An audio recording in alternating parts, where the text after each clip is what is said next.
네, 뉴스 세 개만 콕 집어서 정리해 주시는 분입니다. 한겨레 신문 최성진 기자 모셨습니다. 어서 오세요. 네, 안녕하세요. 자, 첫 번째 뉴스 가보죠.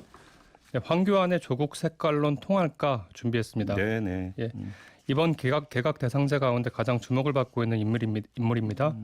조국 법무부 장관 후보자를 겨냥해서 황교안 자유한국당 대표가 직접 나섰습니다. 네.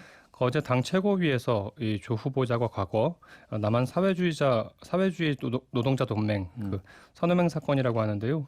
이 사건으로 실형을 선고받은 사실을 언급하면서 맹공을 퍼부었습니다. 네. 그 핵심 발언은 이렇습니다. 그 세상이 변했대도 국가 전복을 꿈꾸는 조직에 몸담은 사람이 법무부 장관 자리에 앉는 게 말이 되나?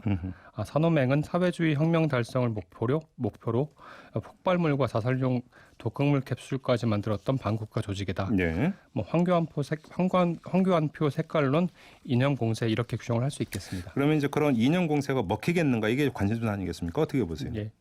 그 자유한국당은 보수 정당이죠. 네. 이 법무부 장관을 하겠다고 나선 조국 후보자의 국가보안법 위반 전력 뭐 따져 물을 수 있다고 봅니다. 네. 또 황교안 대표는 이제 공안검사 출신인데요. 네.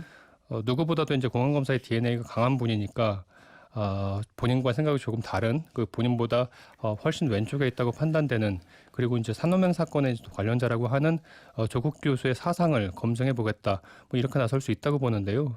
그 중요한 거는 그 산호맹 사건이라고 하는 역사적 사건을 둘러싼 구체적이고도 이제 실체적인 사실관계라고 봅니다.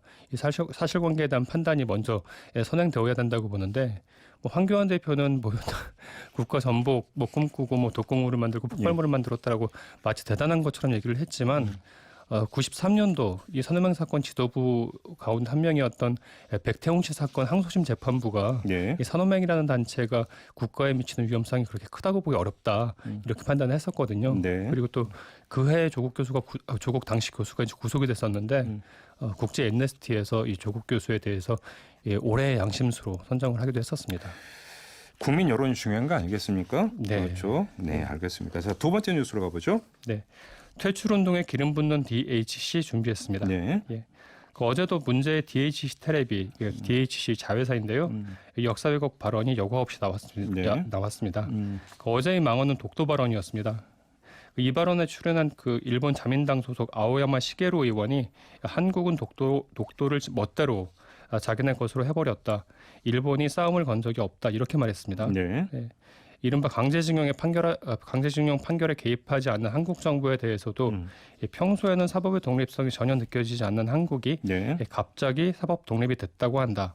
이렇게 비꼬기도 이게 했습니다. 어제 방송이라는 거죠? 네, 어제 방송. 그러면 이게 이제 한국에서 불매운동 들어간 거 모를 리가 없는데 어제 방송에서 버젓이 이런 내용을 내놨다는 건 네네. 정면 대응하겠다. 별로 신경 안 쓴다. 뭐 이런 뜻으로 읽어야 되는 거 아닙니까? 그렇게 이해하는 게 타당하다고 보이고요. 네. 다만 그 DHC 테레비는 아까도 말씀드렸지만 이 DHC 자회사거든요. 네. 이 본사 차원의 공식 입장, 이번 그 혐한 그 방송 논란 그리고 네. 또 그 논란에 따른 한국 내에서 벌어지고 있는 불매 운동이라든지 뭐 퇴출 운동 뭐 등에 대한 본사 차원의 공식 입장은 오늘 나온다고 합니다. 아, 오늘 입장 표명이 있답니까? 네네. 본사 차원에서? 네. 예, 그래요. 좀 일단 좀 봐야 되겠네요. 네네.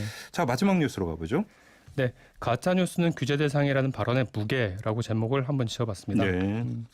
어제 한상혁 방송통신위원회 위원장 후보자가 기자들하고 만나서 이렇게 말했습니다. 네.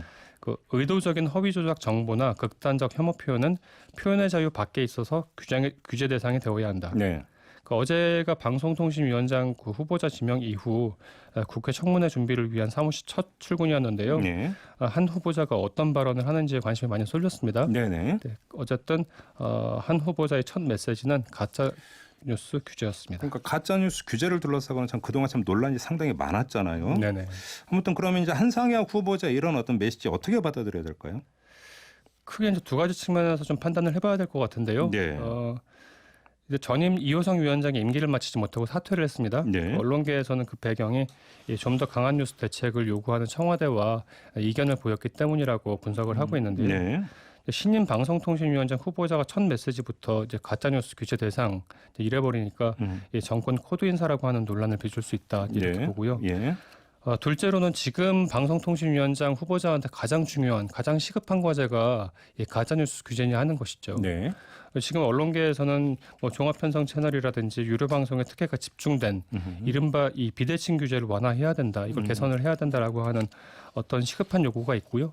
좀 더 직접적으로는 종편 특혜 환수를 해야 된다라고 하는 절박한 요구들이 있는데 네. 이 가짜뉴스 규제를 먼저 앞세우니까 뭔가 앞뒤가 뒤바뀐 것 같다라고 하는 거죠. 그러니까 이제 무게를 어디에 먼저 둬야 되는가 이런 문제도 물론 있겠지만 또 네. 가짜뉴스 규제 그 자체라 하더라도 네. 지금 의도적인 허위 조작 정보를 규제하겠다는 건데 네. 의도성을 그러면 누가 어떻게 그럼 판단할 수 있느냐라고 하는 그 부분이 바로 핵심이죠. 그러니까요. 결국 의도성 부분이 이제 가장 중요한 것인데 이게 객관적으로 평가가 돼서 규제에 들어갈 수 있는 것이냐라고는 이런 현실적인 문제가 이제 계속 제기가 되었던 것 아니겠습니까? 네, 그래서 전임 그 중도에 사퇴한 이호성 방송통신위원장 같은 경우에는 네. 그 정부가 나서서 임의로 규제를 하기보다는 자율 규제에 맡겨야 한다라고 네. 하는 입장을 갖고 있었죠. 그러니까 아무튼 이제 한상혁 후보자는 표현의 자유가 중요한 건 나도 안다. 네. 이러면서 이 이야기를 꺼냈기 때문에 도대체 이제 규제책을 어떻게 내놓을지 일단 좀 그 내용을 보고 평가를 해야 되겠지만 네. 현재로 좀 약간 의아한 부분은 분명히 좀 네, 있습니다. 첫 메시지는 조금 실망스러웠다, 이렇게 평가할 수 있겠습니다. 알겠습니다. 자, 뉴스 3개 이렇게 마무리하겠습니다. 한겨레 신문의 최성진 기자와 함께했습니다. 고맙습니다.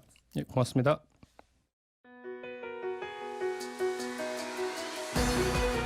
이슈의 핵심을 꿰뚫는 예리한 시선, 믿고 듣는 진품 시사 김종배 시선 집중.